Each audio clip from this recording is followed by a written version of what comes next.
Olá, sejam todos muito bem-vindos. O meu nome é Carol Carminati e eu sou criadora e apresentadora do programa Mídias e Marcas.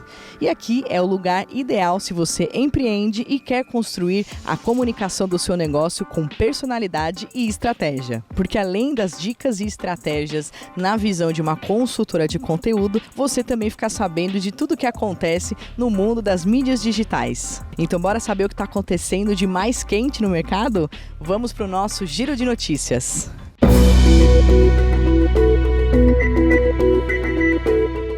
Podcasts do Spotify ganham espaço para vídeos. Bom, gente, o fato é que agora realmente o Spotify, que é a grande plataforma sonora aí das nossas mídias sociais, se rendeu a esse formato híbrido, porque o vídeo realmente nos últimos anos tem se consolidado como grande soberano de engajamento, de descoberta de marcas, enfim, e todas as plataformas estão aí na corrida para colocarem vídeos no ar e reterem mais a audiência. Essa funcionalidade já estava disponível em 5 países desde o mês de abril agora de 2022 e ainda em julho vai entrar também disponível para os podcasters do Brasil. E você vai poder ver e ouvir os podcasts ao mesmo tempo ou somente ouvir como é o formato tradicional. E em entrevista ao portal Meio e Mensagem, o diretor do Spotify na América Latina comentou que eles sentiram a necessidade de trazer esse formato em vídeo por conta da curiosidade do público em ver algumas expressões faciais em determinados momentos da fala, ou seja, aquele sorriso, aquele espanto, a surpresa, a gargalhada, enfim. É fato que o vídeo traz essa ponte de humanização e com certeza tem um fator muito mais atraente para que esse conteúdo seja consumido. Por aqui no Mídias e Marcas, a gente acredita que as plataformas vão ficar cada vez mais parecidas em tipos de formato. Afinal, como a gente comentou aqui, tá todo mundo querendo disputar a atenção do público, especialmente as marcas. Porém, o que deixa esse mercado aquecido e competitivo é porque a forma de você encontrar esses conteúdos dentro de cada plataforma é muito diferente, ou deveria ser, porque esse é um grande diferencial competitivo. Então, mesmo com toda essa uniformização de conteúdos, vamos dizer assim, ainda vai ser uma experiência diferente em descobrir conteúdos pelo Spotify, pelo YouTube, pelo Instagram e até mesmo pelo Pinterest. Se você que empreende ainda não pensou em criar um conteúdo em áudio, tem uma matéria especial de dica da especialista que a gente vai recomendar para vocês entenderem até como render o conteúdo de vocês em diversos formatos. E contando também para vocês agora em primeira mão, muito em breve nós teremos os podcasts do Mídias e Marcas em áudio e vídeo disponível para vocês prestigiarem. A gente está fazendo uma seleção super especial de convidados com temas super relevantes de mercado, de comportamento, branding, com diversas perspectivas e num tom mais leve, bem-humorado, como o podcast tem que ser. Bom, e no episódio anterior você conferiu a primeira parte da entrevista com o Marcelo Novaes, que é designer de joias e mentor de joalheiros autorais. E com a sua mentoria de branding, ele já prestou atendimento personalizado de ponta para diversos designers e joalheiros autorais ao redor do Brasil. Agora você vai ver a continuação dessa conversa exclusiva e repleta de conhecimentos, referências e inspirações para a construção de marcas empreendedoras autênticas. Marcelo, você comentou agora brilhantemente, né, sobre a questão do branding pessoal, né, e como isso tem que também ser construído para a gente poder, né, passar para o conceito de marca, né, de vendas e toda essa parte comercial, né, que está estruturada. Eu gostaria de falar justamente sobre essa questão do lifestyle, que eu acredito que é uma das bases também da comunicação, do branding, que você trabalha isso muito bem nos seus canais, trazendo, né, os lugares que você frequenta, né, as referências cotidianas, né, os seus hábitos de vida. Isso é muito interessante porque, né, ao mesmo tempo que a gente estava comentando, as mídias sociais tem esse apelo, né, da gente ter essa curiosidade de saber sobre o outro, o que o outro faz, o que o outro come, onde, né, que você se diverte, enfim. Mas também tem a questão de trazer um pouco mais sobre o lado pessoal, né? E você acredita que isso hoje é essencial enquanto, né, autor por trás da marca, de trazer um pouco mais esse universo pessoal para ter uma conexão verdadeira com o público? Eu acho que sim, Carol. Eu acho que as redes sociais hoje nos permitem, né? O Instagram, por exemplo, eles nos permitem oferecer pílulas, né, do que nós somos de uma forma organizada, né? Sempre, com metodologia. Com metodologia. Mas é verdade, porque ninguém é entendido na questão da comunicação, ninguém compra o que não conhece, né? E ninguém conhece o que está colocado de uma forma bagunçada, sem ser com imagens interessantes, né? Então, assim, por exemplo, o Instagram, ele é uma plataforma de imagens, né? É uma plataforma de rede social, ela não é uma plataforma de venda. Ela se tornou uma plataforma de venda, mas de tão boa rede social que ela permite a relação entre as pessoas. Permite construir essa narrativa também, como você está falando, né? A narrativa, exatamente, a narrativa do que eu gosto, né? E o que sempre me... justamente por ser... Eu gosto muito de imagem, eu gosto muito de fotografia e gosto muito de texto, né? Eu gosto da imagem com texto, sempre gostei. Eu sempre gostei de ir numa exposição que tivesse uma narrativa por baixo. Uma vez eu fui numa exposição do Picasso, detestava Picasso. E aí eu fui numa exposição em São Paulo, a menina me contou sobre todas as fases do Picasso. Comecei a amar Picasso. Então, para mim, a narrativa funciona. E eu acho que numa população que muitas vezes não tem acesso à cultura e à informação, quando você coloca um texto narrativo, você, de alguma forma, traz cultura para aquela pessoa. E não vejo que seja diferente no Instagram. Eu, por exemplo, eu acho que é importantíssimo eu mostrar referências do meu trabalho, não só a joia que eu faço, não só a mentoria que eu executo, mas por que eu faço isso? Quem são as pessoas que eu leio?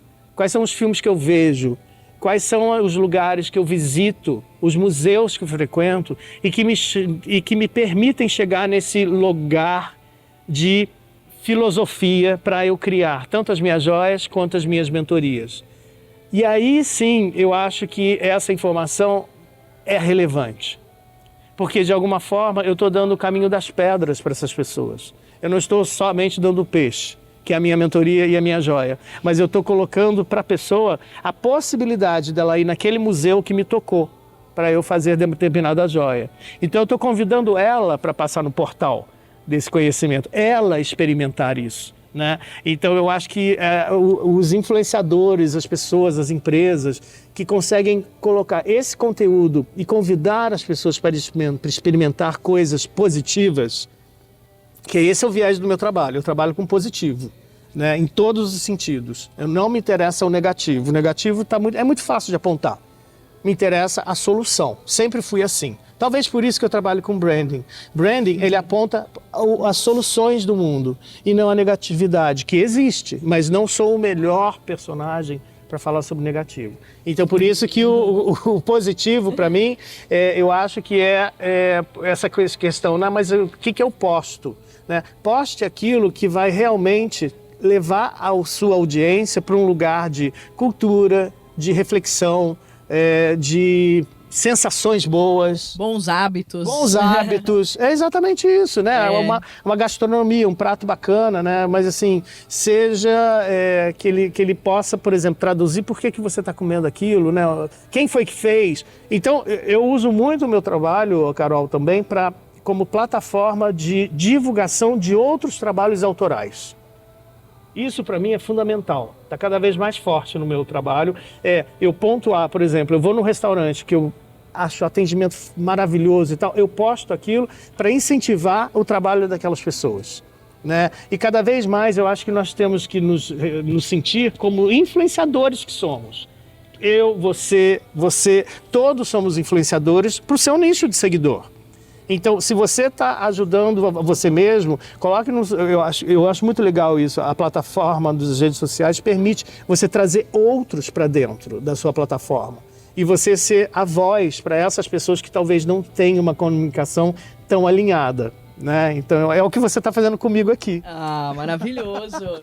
Não é? Construindo uma comunidade, isso, somando, porque a comunidade é isso, né? Pessoas Exato. vão se unindo e é maravilhoso como você falou justamente disso, de você compartilhar, de você ser o influenciador, mas com um propósito, né? Existe um fator voyeurismo, mas ele tem um propósito, Sim. né? De compartilhar para que você também possa ter acesso a essa mesma experiência e não simplesmente projetar algo que ative aquele desejo do que eu tenho e você não tem, Isso, né? exato, Porque, isso. né, esse é o lado perverso e você trabalha com o positivo, Isso. você quer inspirar para que você também possa fazer, né? Seja da maneira como você encontrar, né? Você também praticar e compartilhar dessas experiências pessoais, né? Verdade, é isso. Bom, Marcelo, eu quero falar com você sobre outro pilar de trabalho muito interessante que você tem, que é a gestão do luxo, né? Você traz a ideia do luxo como esse acesso, né, a um sonho, a um devaneio, mas também correlacionado a uma autorrealização.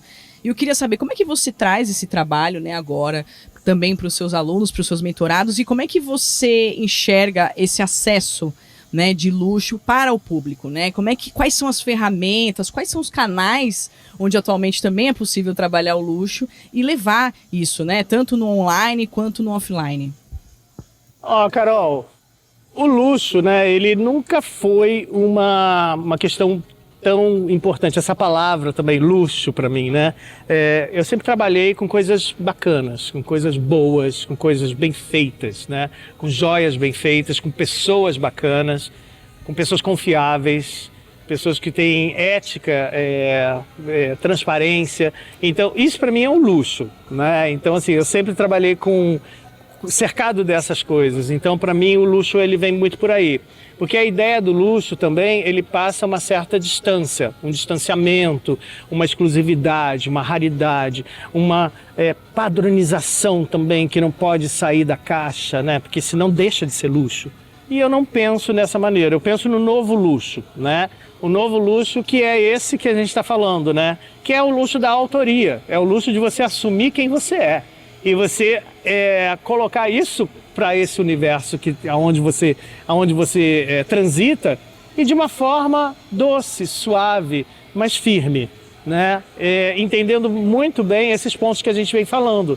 A diferenciação, a relevância que você tem para o outro, como que você externaliza esses conceitos na parte estética, né, da sua estética, e também que seja um discurso que seja consistente em todos os momentos de ponto de contato com as pessoas, no caso da sua marca. Então, o luxo, para mim, ele está muito voltado nesse sentido. Recentemente, eu fui solicitado por uma pessoa que mora fora do Brasil para montar esse trabalho de gestão do luxo e foi um trabalho que eu coloquei uma abordagem tanto da história tradicional do luxo mesmo, né, de como desde das eras, historicamente o que é o luxo, né? Se você pensa na Bíblia, né, quando no início do mundo, né, Adão e Eva, eles estavam ali na abundância. Luxo é abundância,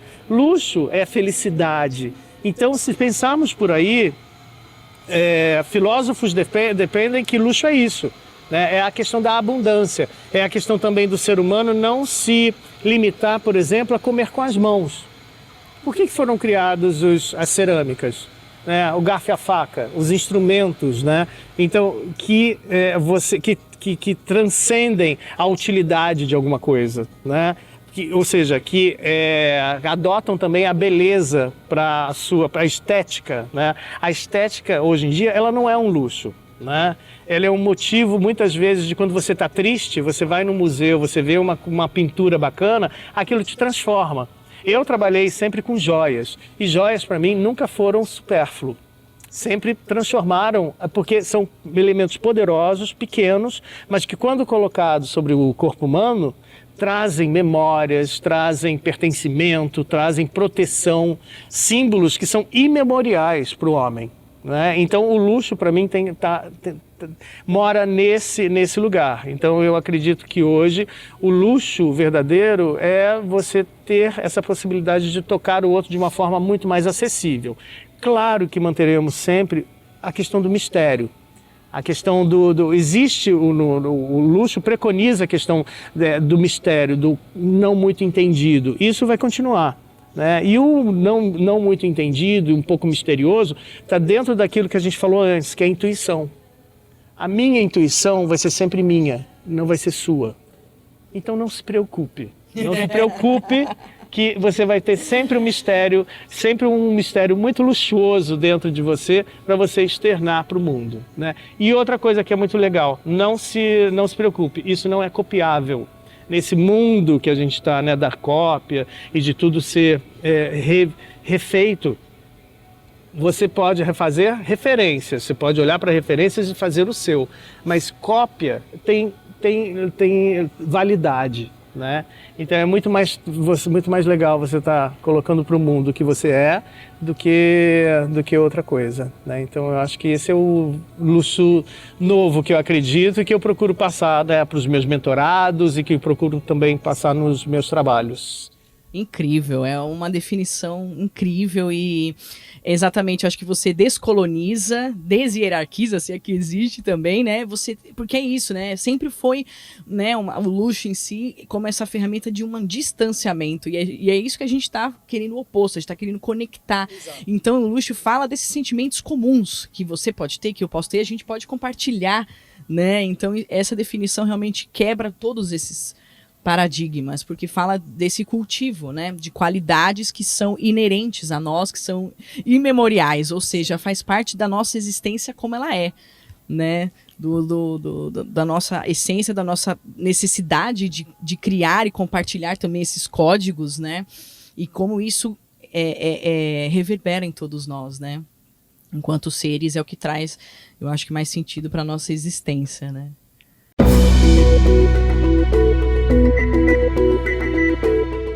Boticário inaugura a sua segunda loja com um projeto piloto na venda de produtos a granel. O Boticário, que é a primeira grande marca de sucesso do grupo Boticário, lançou recentemente a segunda loja com esse projeto piloto na venda de produtos a granel na linha de tratamentos capilares. A primeira loja foi instalada no Barra Shopping, no Rio de Janeiro, e agora chega ao Shopping Bourbon, em São Paulo.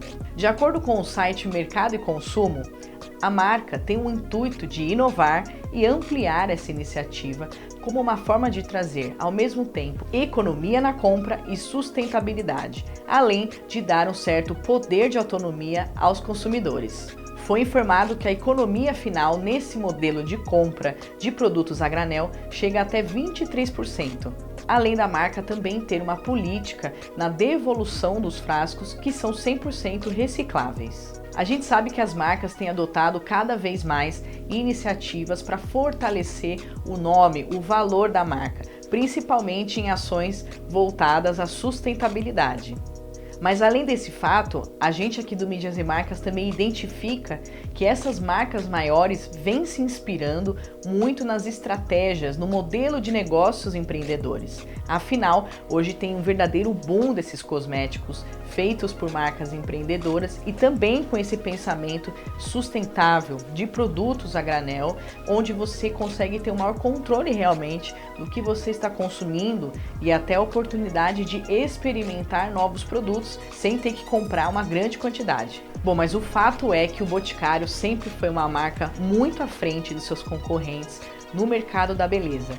E a gente tem um artigo super especial no blog, onde você vai poder conhecer mais da história e dos diferenciais dessa marca que podem inspirar na sua estratégia.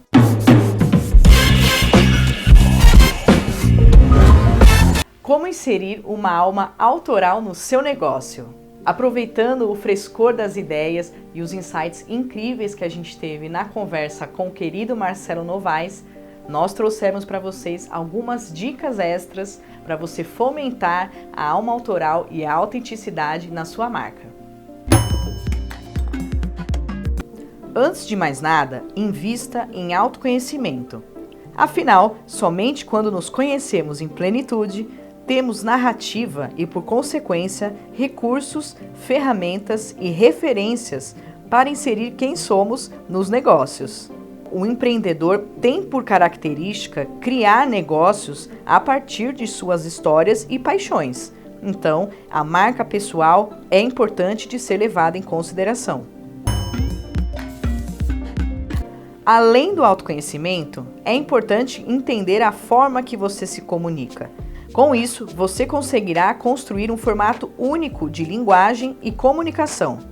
Como especialista, eu te digo, esta é uma das formas mais criativas e assertivas de aproximação e engajamento com o público. Vamos nos lembrar sempre que as mídias sociais são pautadas primariamente em relacionamento. Por fim, permita-se replicar a sua alma também na identidade visual.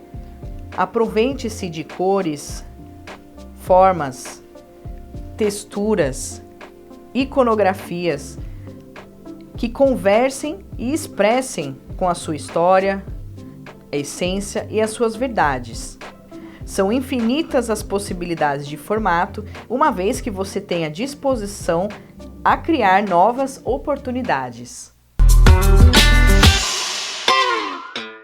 Marcelo, depois dessa conversa incrível, que com certeza terão muitos desdobramentos aí, e quero muito que a gente continue trocando, trazendo para essa comunidade do Mídias e Marcas, do Marcelo Novaes Branding, toda essa riqueza de detalhes, de informações, dessa construção da narrativa do branding. Eu acho que tudo isso que você trouxe aqui é uma forma justamente tão generosa e tão clara e tão fantástica de trazer o branding para as pessoas, que é um dia a dia. E eu acho que isso também se associa com o que a gente também falou do luxo. Não é nada inacessível, são valores comuns, são características comuns que você tem, né, que trazer de dentro para poder expor, né, para você poder trabalhar e aí sim comercializar, escalar, seja qual for o seu objetivo. Mas a gente começa com essas respostas, né, muito internas, muito simples, muito claras de quem você é. E você é esse facilitador, né, porque isso também foi uma coisa que a gente estava comentando no começo,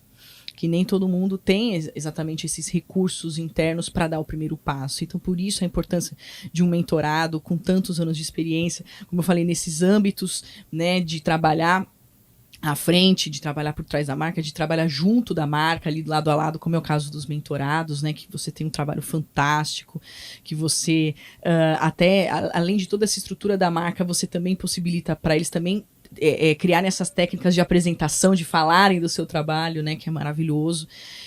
Enfim, tudo isso é ancorado, né, em toda essa experiência maravilhosa que você tem. Então, te agradeço muito pela oportunidade de estar aqui no Rio também, nessa cidade que também te acolheu. E eu quero saber justamente isso, né? A gente está num ambiente lindo, maravilhoso, né, rico e tão famoso pelo seu branding, que é uma coisa que a gente também vai trazer, né? Esses símbolos do Rio, né, que são tão divulgados internacionalmente, mas eu quero saber do Marcelo agora, do seu repertório. Como é que o Rio te influencia enquanto cidade, para você ser criativo, para você poder criar os seus insights? Então, o Rio de Janeiro, ele é muito, claro, é especial, e talvez por isso que eu tenha rodado muito o mundo. Já trabalhei fora do Brasil, trabalhei fora do Rio de Janeiro, mas sempre eu volto para cá, né? Porque eu fui criado nas areias de Copacabana, entre o mar e a montanha, e essas coisas ficam muito dentro da gente, né? E eu acho que quem lida com criação, ter a natureza por perto, é uma magia, né? É uma magia muito intensa, porque na natureza a gente entende a assimetria da vida, sabe? A gente entende que todo dia o sol nasce diferente, todo dia pode chover ou pode fazer sol, e você aprende a lidar um pouco com essas manifestações da natureza de uma forma animada, né? Então, assim, o Rio de Janeiro, eu acho que ele traz isso pra gente, né? A natureza, ela é muito exuberante, ela é muito presente nas nossas vidas, e quando a gente vê a mudança que a natureza, a transformação que a própria natureza manifesta, eu acho que de alguma forma isso toca a nossa vida também, como a gente responde às coisas que nos cercam. É aquela história, né? A leveza do carioca, né? A maneira de ver a vida, que as coisas não são tão sérias como deveriam ser. Então, assim, eu acho que esse lado me atrai muito do Rio de Janeiro, né? Que tem a ver com a natureza. E também eu acho que é uma cidade muito jovem ainda, sabe? É uma cidade muito jovem. Você estava me falando mesmo que, né, vocês estão aqui no Rio e você está vendo muito os monumentos públicos, né, os lugares históricos sendo reconstruídos, restaurados. Então eu acho que talvez a pandemia tenha nos dado um chacoalhão aqui na cidade e nas autoridades e no próprio carioca para respeitar mais a sua cidade, para cuidar mais, para limpar. Outro dia esse final de semana eu estava passeando e aí eu vi pessoas varrendo o chão da sua calçada. Há muito tempo eu não via isso. O que é isso? É você respeitar o acesso público em frente, e a calçada em frente da sua casa é sua. Você não é só o Estado que tem que tomar conta dela. Você tem que tomar conta da sua calçada também. Então eu acho que o carioca está, talvez, depois da pandemia, tendo maior noção da sua ação positiva em relação à cidade, de como que ele pode fazer mais por ela. Então a gente está vendo um maior cuidado com a cidade, com os monumentos públicos, com o patrimônio cultural também, porque é uma cidade que tem esse perfil histórico, né? Foi a capital do Brasil, foi a capital do Império, né? Quando Portugal veio para cá. Então, quando eu posso, eu sou nascido em São Paulo, mas meus pais mudaram para cá, e eu tenho, acho que, essa dualidade um pouco. Eu sou um pouco híbrido, assim como o Rio de Janeiro. O Rio de Janeiro também era híbrido, né? Ele tem o lado luz e o lado sombra, como qualquer lugar, né? E eu acho que eu, de alguma forma, me identifico com essa cidade. Essa maneira do carioca também misturar as coisas, né? Por exemplo, hoje eu estou com o meu colar Midas, que é de ouro. Estou com esse daqui, que é uma referência étnica, que é em prata e fio encerado. Olha só a combinação de contrastes, né? O tecido com a prata. E aqui, ontem eu estava passeando pelo centro da cidade e comprei essas guias, que eu estou usando aqui como uma mistura que eu acho que é muito carioca também, isso aqui, né? Você pegar o que é do povo, o que é da rua e colocar junto com alguma coisa que tem uma referência muito nobre. Então isso fala muito de mim também. Então essa característica de mesclar, né, os contrastes, eu acho que é muito carioca e é uma referência que eu levo para a minha vida toda, né? E outra coisa é, o Rio não precisa se falar muito, né? O Rio a gente olha para ela e tá tudo certo. Obrigado, Carol. Adorei, obrigada. Eu quero agradecer a oportunidade, né, de falar um pouco sobre esse trabalho e de estar num programa, como eu falei antes, no início, que eu já admirava e que a Carol traz de uma forma tão especial, porque também tem uma bagagem muito grande nesse sentido, né? E que traz para as marcas essa possibilidade de destrinchar, de esclarecer, de colocar caminhos, né? Para você ver que é possível, é possível você fazer um trabalho de marca com os recursos que você tem em mãos e aos pouquinhos chegar lá, tá bom? É o que nós pensamos e o que eu fico muito feliz por ter sido acolhido aqui no programa. Gratidão, sem palavras. É a riqueza da vida, desses contrastes do que é o Rio, do que você é, do seu repertório, é isso. E a gente também faz esse convite, né, Marcelo, para a gente também acessibilizar e explorar essa cidade, explorar a sua cidade, vá além dos estereótipos. Acho que essa é a mensagem que a gente também quer trazer, né, e o que a gente também vai explorar aqui no programa, de que o Rio ele mescla tudo isso com tanta genialidade do histórico e ao mesmo tempo você acabou de falar que é uma cidade jovem e que está se revitalizando e que tem esse frescor, essa maneira de lidar com a vida e de viver essa cultura, né, presente na gente. Então é isso, é o antigo flertando com o moderno, né, é o jovem com o tradicional. Então assim, é tudo isso que a gente pode explorar, o que uma cidade fala sobre nós. Então esse é o nosso convite, né, para que você também possa aplicar em um branding regional e explorar esse mundo de referências do local onde você tá, da questão da natureza, que é fantástico, como isso influencia no nosso bem-estar, no nosso fazer, né, na nossa maneira de ser, realmente, e é assim que a gente encerra essa entrevista maravilhosa, e vamos continuar explorando o Rio de Janeiro, com essa companhia aqui maravilhosa, brilhante, Marcelo Novaes.